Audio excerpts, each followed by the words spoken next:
Hi, and welcome to this episode of the Philosopher's Clearinghouse. Premium thought at a wholesale price. I'm your host, Calvinist Klein, a.k.a. Romans 918. For this episode, we get a chance to delve into a little bit of history as we explore a very interesting people from a very interesting time, and often not a history that is studied in the West, but one that is nevertheless very fascinating. So, without ado, let's get into our essay. Tonight we look at the Cimmerians and Scythians, Part 1.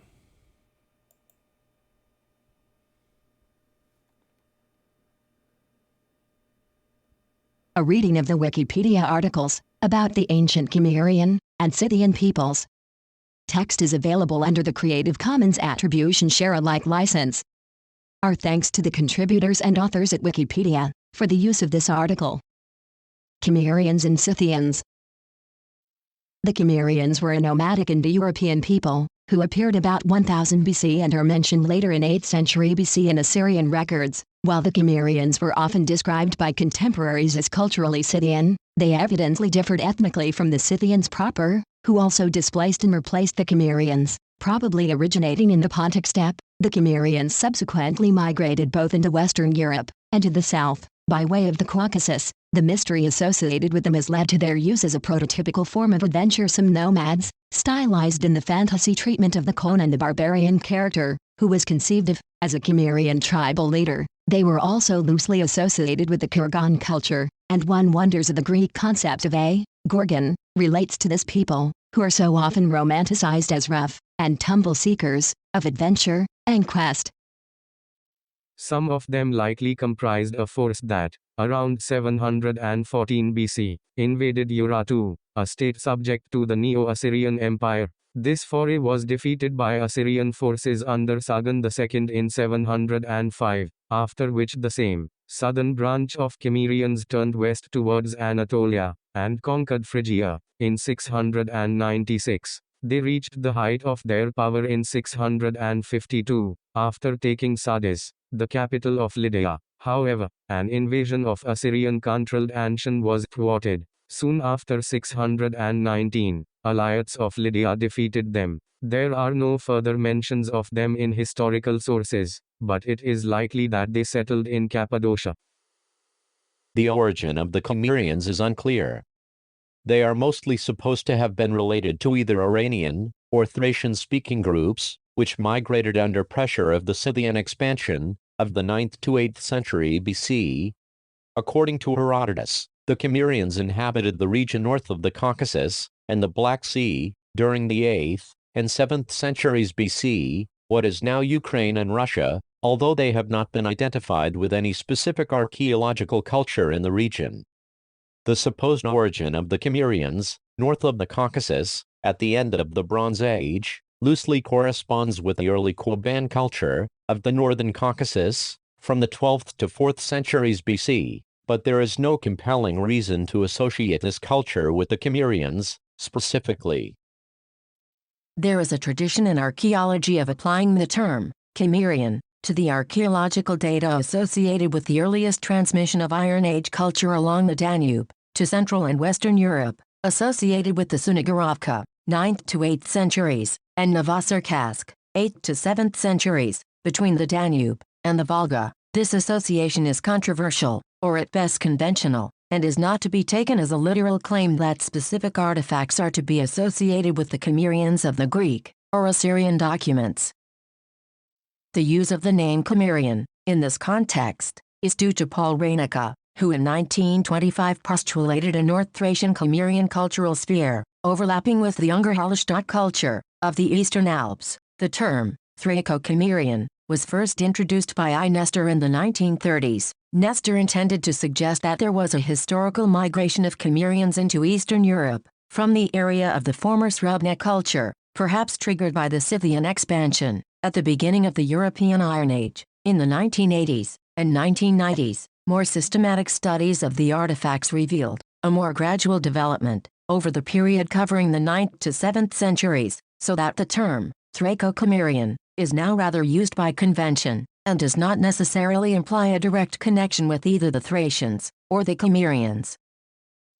Archaeologically, Thraco-Cimmerian artifacts consist of grave goods and hoards. The artifacts labeled Thraco-Cimmerian all belong to a category of upper-class, luxury objects like weapons, horse tax and jewelry, and they are recovered only from a small percentage of graves of the period. They are metal, usually bronze, particularly parts of horse tax, found in a late urnfield context, but without local urnfield predecessors for their type. They appear rather to spread from the Koban culture of the Caucasus and northern Georgia, which together with the Srubna culture, blends into the 9th to 7th centuries pre-Scythian Chernigorovka and Novocherkassk cultures.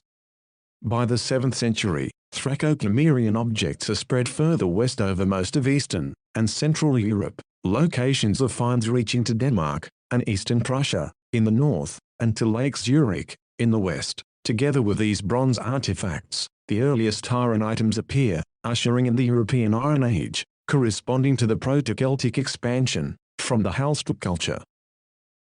Pushed out of the steppes.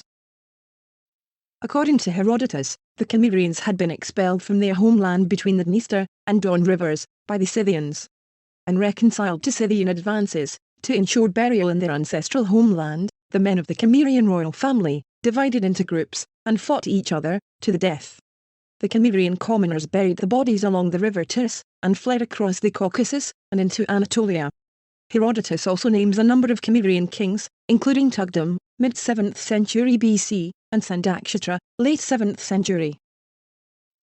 In 654 BC, or 652, the exact date is unclear, the Cimmerians attacked the kingdom of Lydia, killing the Lydian king, Gyges, and causing great destruction to the Lydian capital of Sardis. They returned 10 years later, during the reign of Gyges' son, Ardes. This time they captured the city, with the exception of the citadel. The fall of Sardis was a major shock to the powers of the region.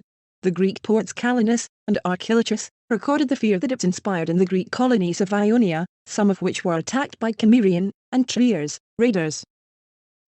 The Cimmerian occupation of Lydia was brief, however, possibly due to an outbreak of disease. They were beaten back by Alyattes. This defeat marked the effective end of Cimmerian power. The term Cimmeri was used about a century later, in the Behistun inscription, 515 BC, as an Assyro-Babylonian equivalent of Iranian Scythians. Otherwise, the Cimmerians disappeared from the historical record.